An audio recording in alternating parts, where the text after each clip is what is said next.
Vamos abrir nossas Bíblias no 1 Coríntios, capítulo 11, versículo 20. Quando, pois, vos reunis no mesmo lugar, não é a ceia do Senhor que comeis. Depois, versículo 23.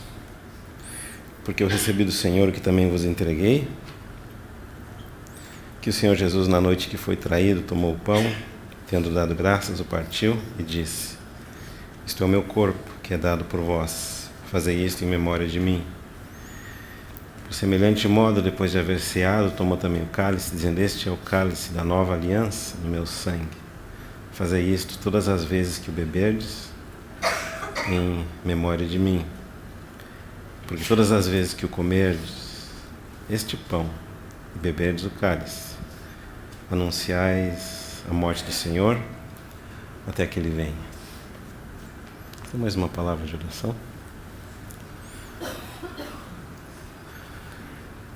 Amado Senhor, reconhecemos a Sua presença no nosso meio. Por isso pedimos que o Senhor mesmo fale ao nosso coração. Que a Tua palavra seja agradável à nossa alma, seja alimento para o nosso espírito. Nós colocamos esse tempo de palavra na Tua mão. Essa reunião também na Tua mão, Senhor. Seja Tu soberano no nosso meio hoje, no nome de Jesus, Pai. Amém. Hoje eu gostaria de fazer algumas considerações sobre a ceia do Senhor. Por isso eu li esse versículo 20, que aparece essa expressão ceia do Senhor aqui na Epístola de Paulo aos Coríntios.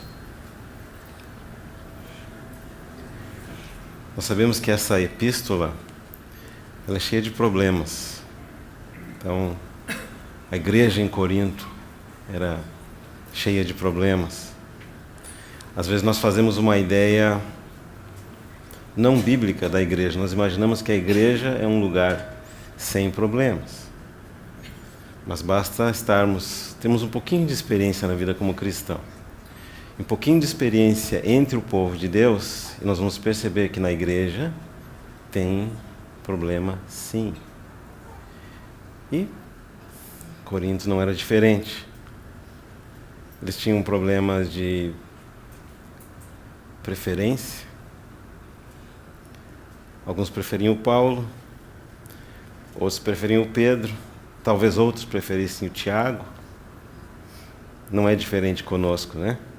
Nós gostamos mais de um servo do Senhor, outros gostam menos daquele mesmo servo.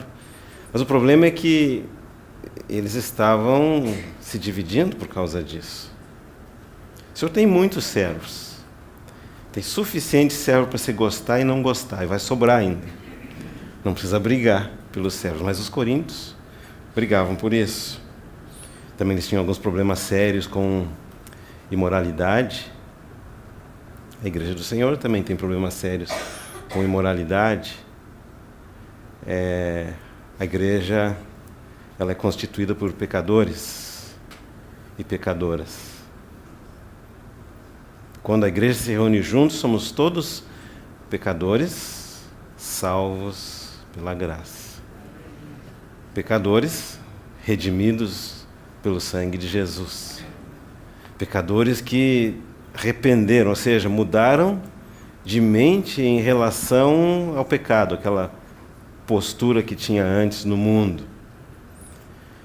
Só que, em relação aos coríntios, os problemas todos acabam refletindo nessa reunião específica da igreja, em que Paulo chama a ceia do Senhor. E hoje, quando nós queremos trazer alguns pensamentos, considerar junto com os irmãos esse tema, a primeira coisa que gostaria de chamar a atenção e que pode ocorrer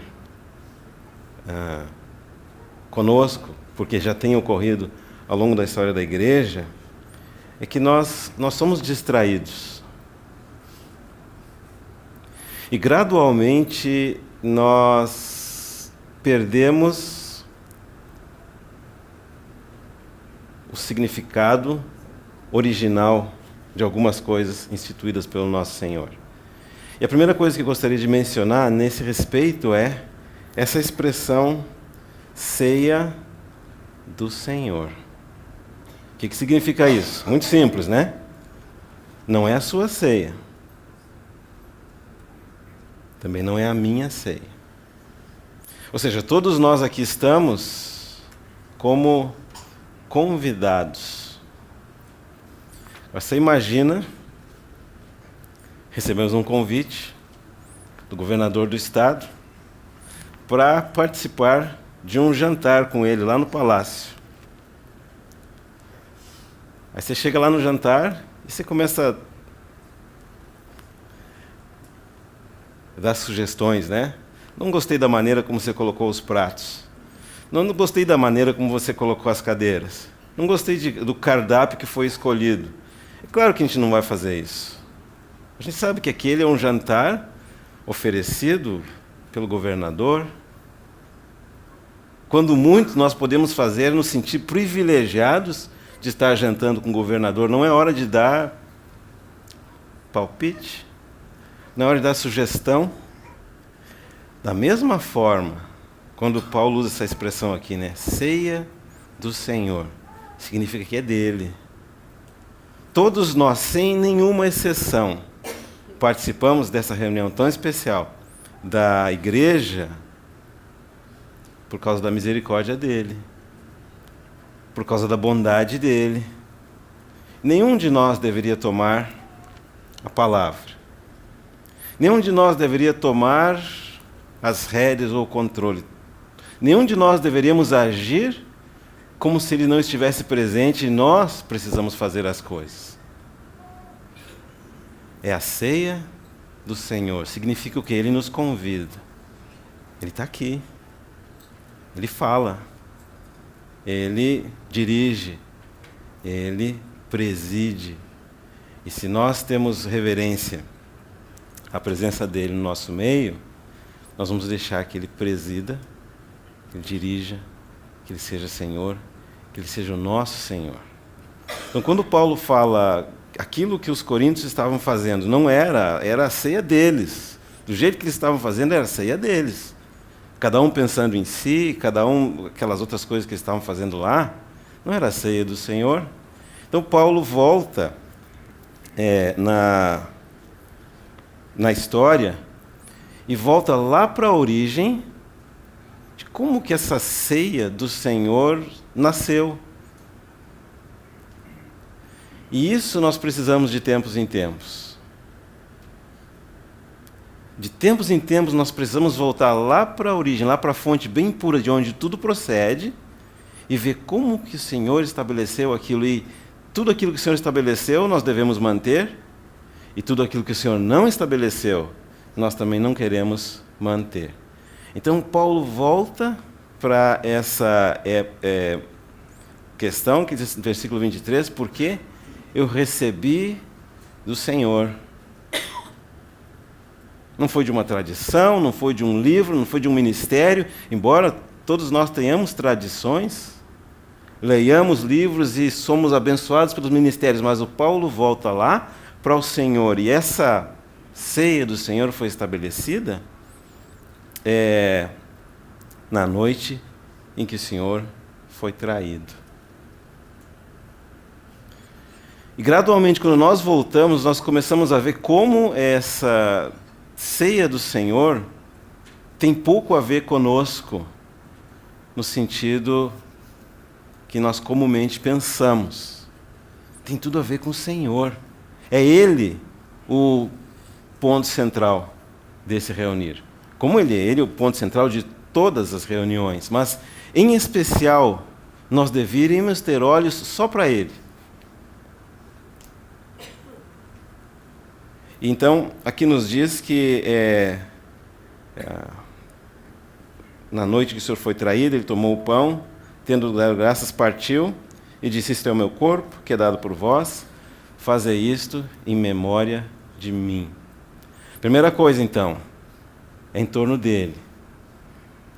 Esqueça a si mesmo, esquece quem está falando, Esquece um pouco as coisas do dia a dia. Coloca o coração no Senhor.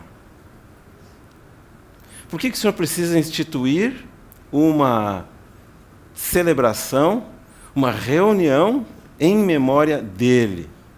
Porque nós somos esquecidos. Claro, nós lembramos quando o irmão nos ofende. A gente lembra quando o irmão nos fere. A gente lembra do irmão que nos deve. A gente lembra do irmão ou da irmã que nos magoou. Mas nós esquecemos o Senhor. E por isso o Senhor que nos conhece, Ele vai instituir, na sua misericórdia também, né? Uma reunião, um reunir, para que nós lembremos dEle. Como se Ele estivesse dizendo assim, gente, não esquece do Senhor Jesus. E como Ele sabia, Ele conhece a nossa constituição humana, Ele é o mestre dos mestres, Ele instituiu essa celebração. E isso tem acontecido ao longo da história da igreja. Não mencionando com muito detalhe, às vezes que a igreja se divide por causa da ceia do Senhor. Não tem praticamente nada escrito sobre como deveríamos proceder nessa reunião. Não tem. A igreja se divide, porque uns fazem de uma maneira, outros fazem de outra. Mas o mais triste nisso é que é muito comum que, se nós descuidarmos, se torna simplesmente mais uma reunião.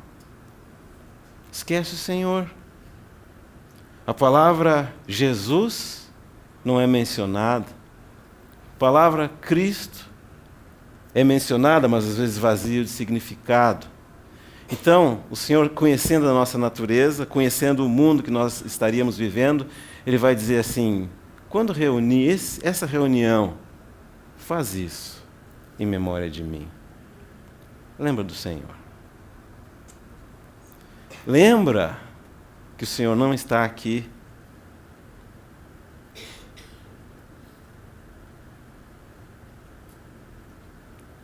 Às vezes nós queremos sentir um pouco acomodados nesse mundo, envolvidos nos nossos projetos, envolvidos nas nossas questões até mesmo religiosas, e nós queremos melhorar, né? Pintar o convés do navio que está afundando, né? A gente quer se sentir confortável nesse mundo. A gente esquece que esse mundo aqui não é nosso lugar. Por que não é nosso lugar? Porque o nosso Senhor não está aqui.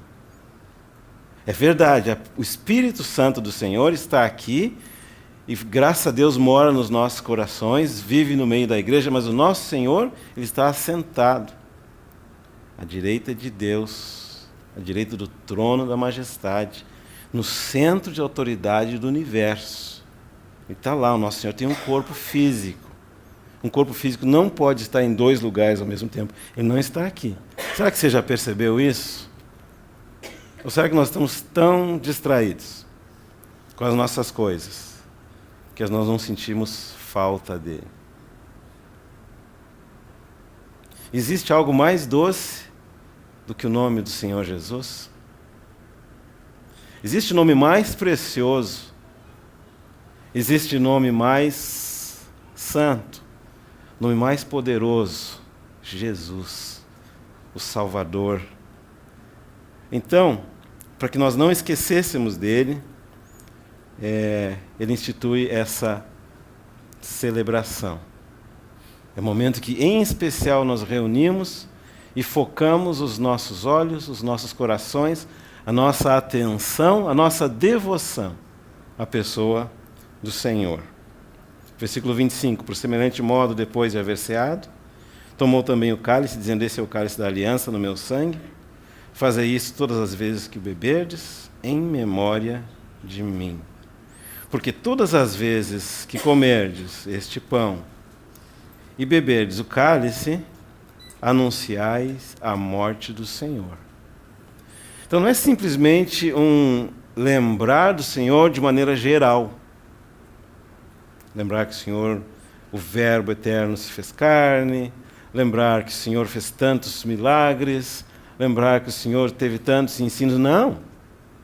Tudo isso é verdadeiro, tudo isso é lícito, mas aqui em especial Ele quer que lembremos que esse Senhor, Verbo que se fez carne, que fez tantos milagres, tantos ensinos, Ele morreu por nós. Ele entregou a sua vida na cruz do Calvário para que nós tivéssemos o perdão dos nossos pecados. Mas olha só, o mesmo Senhor que morreu por mim, morreu também por você e morreu por cada um dos nossos irmãos. E Ele é o Senhor deles. Você entendeu? Não é nós que somos o Senhor deles. Se nós encontramos alguma dificuldade no irmão, tem que falar não com o irmão, em primeiro lugar, ou prioritariamente, tem que falar com o Senhor do irmão, porque ele tem um Senhor. Você já passou por aquela situação? O filho está no colégio, e vem alguém e disciplina teu filho? A gente fica muito irritado. Quem não passou por isso? Né? Não precisa levantar a mão, né? Como ousa disciplinar meu filho? Não tem pai, não tem mãe? Fala com o pai, e o pai vai conversar com o filho. Por que a gente pensa que é diferente com os filhos de Deus? Né? A gente pensa que pode, vai lá e arruma, e mexe, e faz tantas coisas, né? E esquece que o nosso Senhor é o Senhor.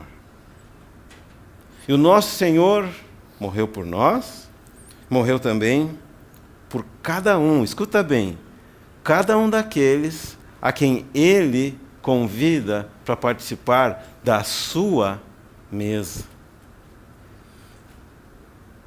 Não tem 3 níveis aqui entre nós, graças a Deus, né? Tem 2 só.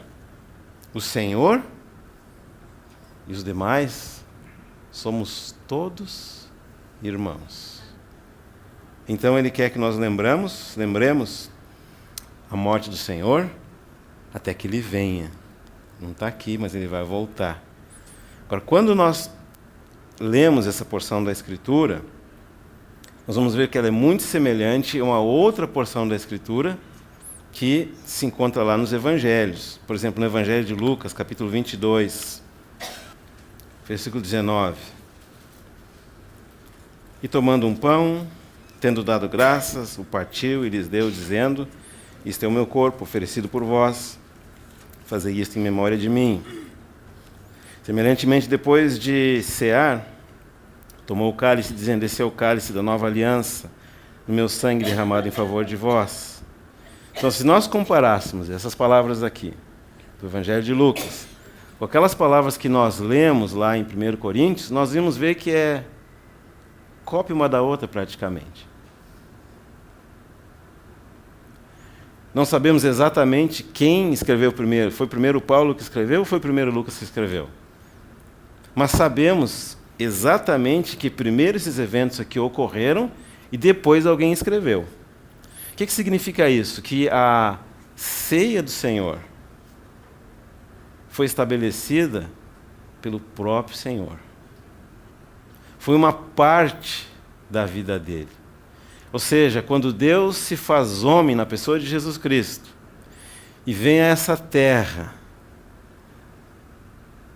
vive aqui na terra 33 anos e meio.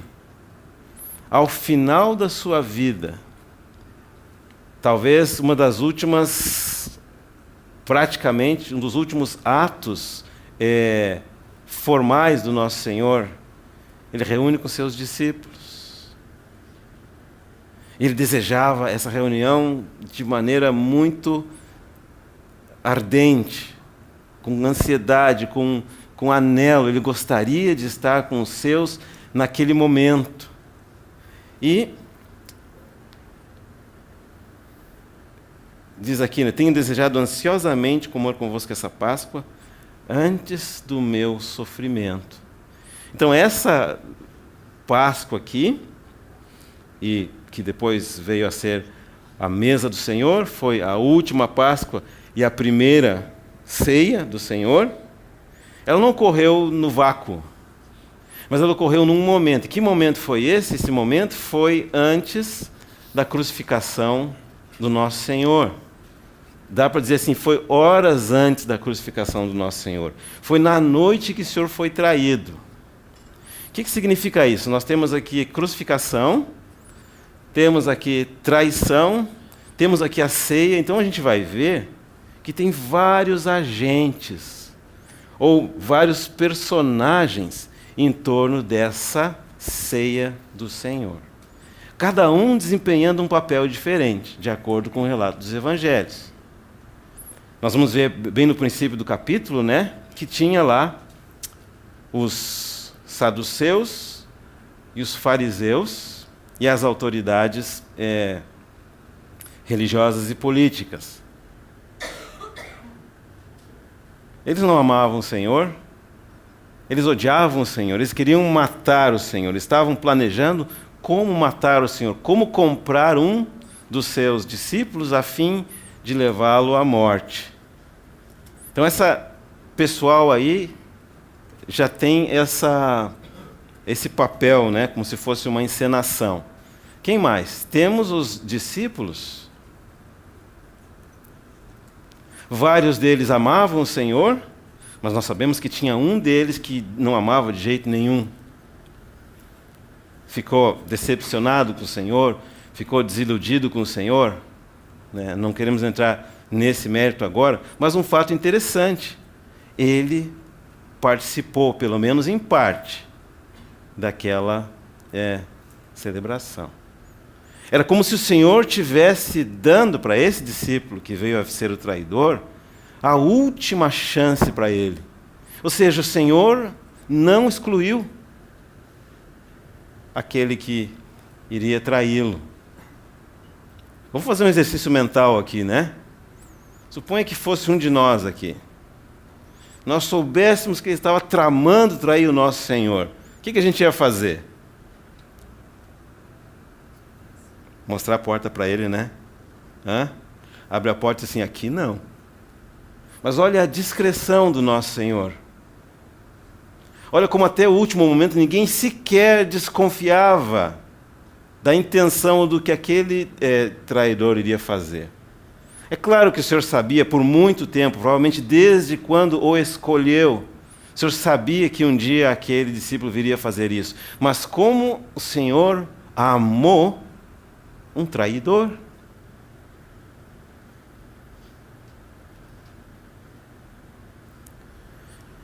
Entre os discípulos, ou além dos discípulos, tinha também algumas mulheres. E uma delas, Maria. E nós sabemos que a Maria é aquela que se derramou em amor ao Senhor, né? Se a gente quisesse fazer um exercício de simetria, pegando a Bíblia aqui assim, né? Você tem aqui a ação da Maria em se derramar em amor pelo Senhor, quando ela derramou sobre o Senhor o que ela tinha de mais precioso. Aqui você tem a ceia do Senhor, e aqui a gente tem, então, a crucificação. Uma coisa responde à outra. Aquela ação da Maria ao derramar aquele unguento precioso sobre a cabeça do Senhor, fala de amor, um amor que se entrega totalmente. A morte do nosso Senhor Jesus Cristo na cruz do Calvário fala de amor, um amor que se entrega totalmente. Nós não temos ideia de quão completa, quão profunda, quão ilimitada foi a entrega do nosso Senhor Jesus Cristo por nós em amor. Então nós temos saduceus, fariseus, autoridades, discípulos, discípulos que estavam preocupados com os pobres, discípulas que estavam se derramando em amor pelo Senhor, temos um traidor, e no meio de tudo isso, o Senhor estabelece essa mesa antes da morte dele, antes que ele derramasse a vida dele na cruz do Calvário. E ele fala do pão e fala do fruto da videira. Fala do meu corpo, fala do meu sangue. Mas claro que se está separado o corpo do sangue, fala da morte, né? E é uma morte em que o sangue é derramado. E fala do sacrifício do nosso Senhor na cruz do Calvário por nós. Agora a pergunta fica, dentre todos esses grupos, em qual deles está o nosso coração? Certamente, graças ao Senhor, nós queremos que nenhum de nós se encontre entre fariseus e saduceus. Nenhum de nós se encontre entre aqueles que querem trair o Senhor. Mas talvez nos encontremos entre aqueles que estavam preocupados com os pobres, com as ações sociais daquele pequeno grupo.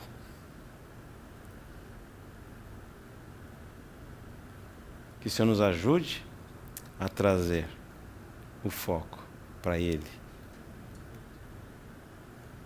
E quando nós lembramos que Ele é o foco, que Ele é o centro, que Ele é o motivo pelo qual nós estamos aqui, que Ele nos ajude a expressar como Ele nos ordenou e como Ele gostaria. Profundo amor e profundo respeito uns pelos outros. Claro que nós mencionamos aqui o caso mais gritante daquele que traiu o Senhor, mas nós sabemos, pela história nos conta, né, que um pouquinho antes disso acontecer, estava uma disputa entre eles. Qual que era a disputa?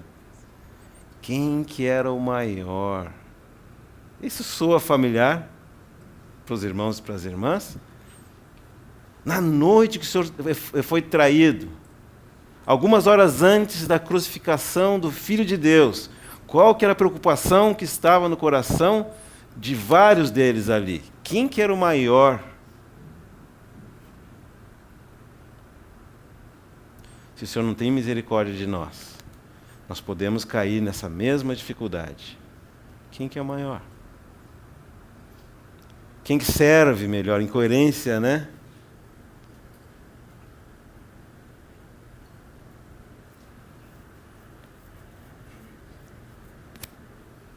Outro daqueles discípulos, tendo estado com o Senhor 3 anos e meio, pelo menos, ministério do Senhor, ou 2 anos, quando o Senhor fala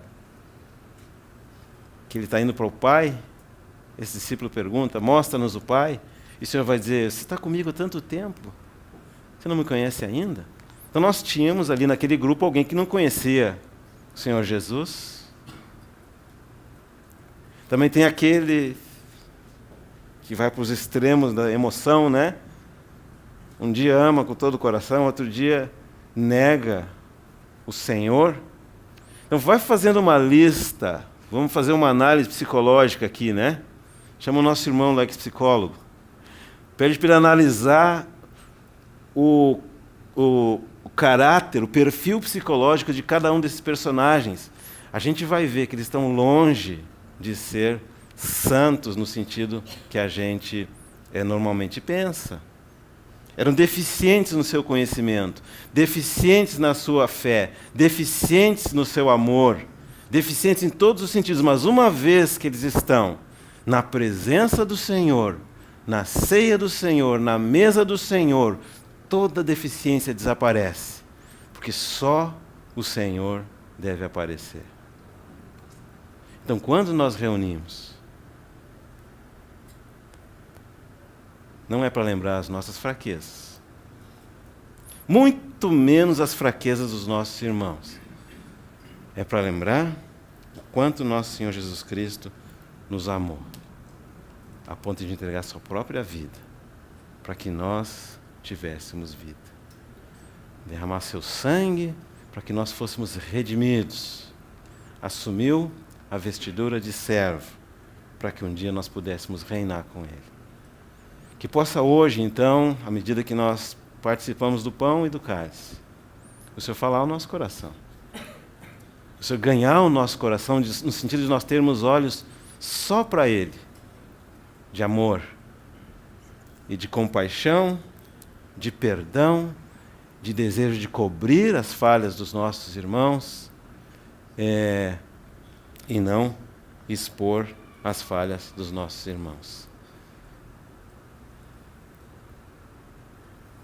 Que nós estejamos reunidos em torno dessa mesa com a consciência, é a mesa dele. Louvado seja o seu nome. Vamos terminar com uma palavra de oração?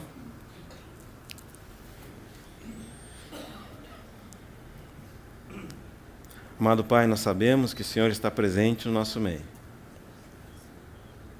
Seja Tu o Senhor da Tua mesa. Nos rendemos na presença do Senhor e pedimos, toma o Teu lugar. Seja Tu o nosso Senhor, o nosso Mestre, o nosso Salvador. E todos nós os demais, sejamos como os Teus servos, Teus irmãos menores. Nós oramos no nome do Senhor Jesus. Amém.